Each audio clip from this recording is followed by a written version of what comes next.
And Andy did touch on security at this point. A lot of people have questions about security. That's right. How was a civilian worker able to get onto a Navy pier with armed guards watching? 10 on your side's Erin Kelly continues our live team coverage now with some answers. Erin, what did you find out?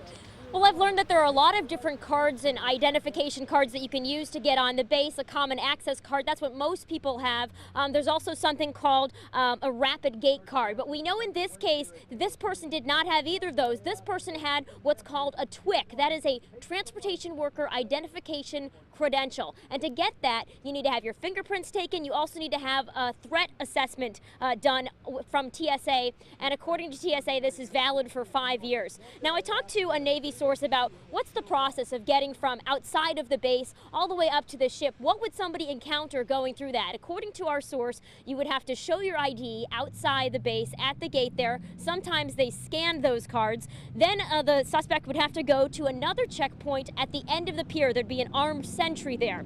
Then after that, he would have to go all the way to the walkway to the ship known as the brow. And that is where two armed people, the officer of the deck and the petty officer of the watch, would be, along with an unarmed messenger of the watch. And today, Naval Station Norfolk's commanding officer talked to us about safety measures here.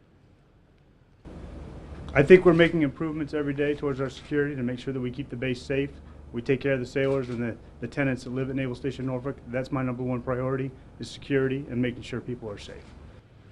And we understand that alerts were sent out last night. They were not base-wide alerts. We know that leadership was also alerted. Now, the TSA has a list of people that they say are the same people that would require this kind of card, the same card that the suspect had. Those people that would require this type of TWIC would be Coast Guard credentialed merchant mariners, port facility employees, longshore workers, truck drivers, and others requiring unescorted access to secure areas of maritime facilities and vessels. And coming up at 6, you're going to hear what the Navy said when I asked about the deadly shooting in D.C. at the Washington Navy Yard, what impact that might have had here on Naval Station Norfolk. You're going to hear that coming up at 6. For now, we're live in Norfolk. Erin Kelly, 10 on your side.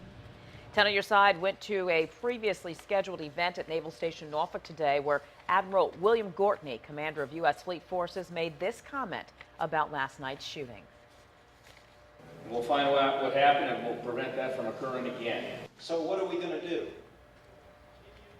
Admiral Gortney said after he led the group in moments of silence for the victims, he was one of a number of speakers at a fleet energy training forum this morning on base. We have more content on the USS Mahan shooting on wavy.com. Extra video, including the full interview with Naval Station Norfolk base commander.